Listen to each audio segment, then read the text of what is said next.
The greatest champions of the world display huge amounts of emotion. They've learned how to harness their emotions. But that's not what most of us do. Most of us suppress our emotions, particularly the ones we call negative emotions. Especially in the corporate world, there is often a shared belief that emotions are irrational, immature, even unprofessional. And as children, we were told, good girls, good boys, don't cry. And so we formed the belief that emotions are bad and emotional people are weak. And we've learned to suppress our emotions instead of listening to that. Our automatic reaction when someone asks us, how are you? Is usually, good, fine, okay, how are you? No matter how good or bad things are in our lives, our answer is always the same. It's good, it's fine. So we lose the ability to listen to our emotions. But emotions can be a superpower. Every emotion has some valuable information to give us.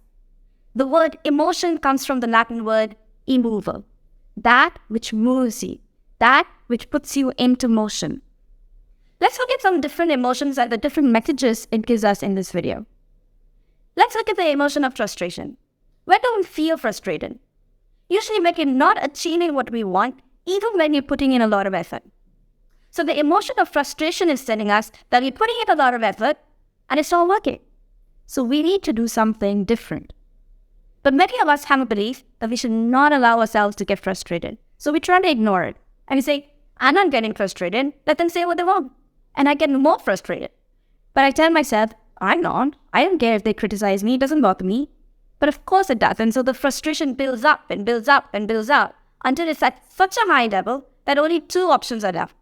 Either I explode or I collapse. But this happened because I didn't listen to the emotion when it was just emerging.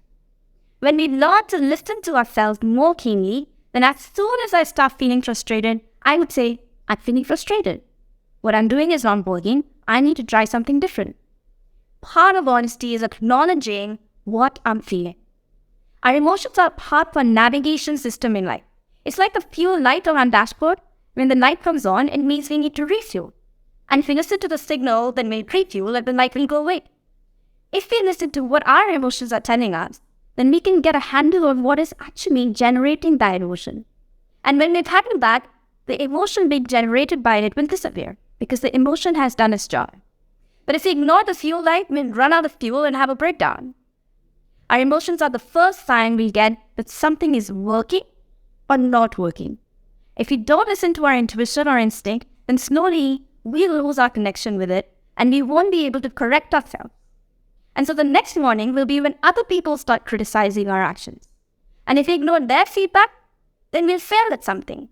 And if we ignore that result by making excuses or externalizing, then we keep repeating those mistakes. Our emotions are the first warning we get. Our emotions are like compasses. If our compass always points to the north, no matter which direction you're pointing it at, then it's useless. Similarly, if we think we have to be happy all the time, no matter what is happening in our life, then our emotional compass is useless. In fact, we should allow ourselves to feel the full range of emotions, to hear all the messages we are getting. Guilt tells us we've done something that is inconsistent with our own principles, and we need to stop doing it. Maybe we need to apologize or make it up to someone. If I'm feeling guilty for not spending enough time with my kid, then the emotion is telling me that I need to spend more time with them. And as soon as I do what's required to spend time with them, the guilt will disappear. But if I just push the guilt down and say it's impossible because of work or whatever, then the guilt will stay with me, perhaps even for decades. Anger is telling me that someone might be acting in a way that's crossing my boundary. And I need to assert myself and wherever possible have an open conversation so we can find a win-win solution. Resentment is telling me that I need to have a conversation with someone about something I have been holding on to. Or maybe I need to forgive them so that we can rebuild the relationship. Anxiety is telling me that there is a chance that an outcome could happen that I don't want to happen. So I need to do some more planning and have backup time. Boredom is telling me that I need to pick more challenging goals. Feeling overwhelmed is telling me that I need to prioritize. Feeling satisfied is telling me I worked hard to achieve something that was hard. Feeling sad is telling me that I'm losing something important to me in life. Disappointment tells me that I did get something that is important to me. It's a signpost reminding me of what is important to me. Feeling happy is telling me that I'm on track. Tiredness or an injury is telling me that my body needs to rest. Yawning is telling me that my body needs to sleep. But sometimes we suppress that and tell ourselves, stop being lazy. We are not listening to our emotions and body sensations and we pushing it to break down. I shouldn't get angry. I shouldn't feel sad. I shouldn't get frustrated. I shouldn't get anxious. We suppress our emotions and we lose the information they're telling us about. We're not suggesting that you blow up and punch someone if you're angry, or that you fall into a blubbering puddle if you're feeling sad. These reactions happen when the emotions have been built up because you've been suppressing them so hard, like a volcano explodes from time to time. And then it reinforces our belief that we have to control our emotions. You will only not overreact if you learn how to respond quickly. And you will respond quickly only when you become highly attuned to your own emotions. That's what the champions do. We are not suggesting that you wallow in your emotions either. We're saying experience an emotion, listen to it, and act so that the emotion goes away. But if a negative emotion stays for a long time, then you're not listening to the emotion, you're stuck in it. And you're stuck in it because you're not acting on the message it's telling you need to take, because there's some fear that's holding you back. If someone asks you, what are you feeling? You might say, I feel that, and then end the sentence with an abstraction, like I feel we're not moving fast enough.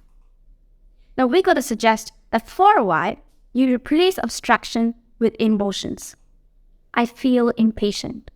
So you can slowly learn to hear what you're feeling. What are you feeling just now? Happy, sad, curious, excited, frustrated, impatient, annoyed, peaceful? And what is that emotion telling you? So here's the question for you to think about for this lesson. Which are the emotions that you feel comfortable with? The ones you express easily. Now, which are the emotions that you sometimes get stuck in? And what is the fear that prevents you from taking the action that would allow you to break out of it? And which are the emotions that you rarely experience? It's possible you don't experience them because you don't allow yourself to experience them. Because you learn in your childhood that someone who displays that emotion is a certain kind of a person. What is the impact of pushing that emotion down? And if you are willing to experience it and listen to it, what would you hear it say?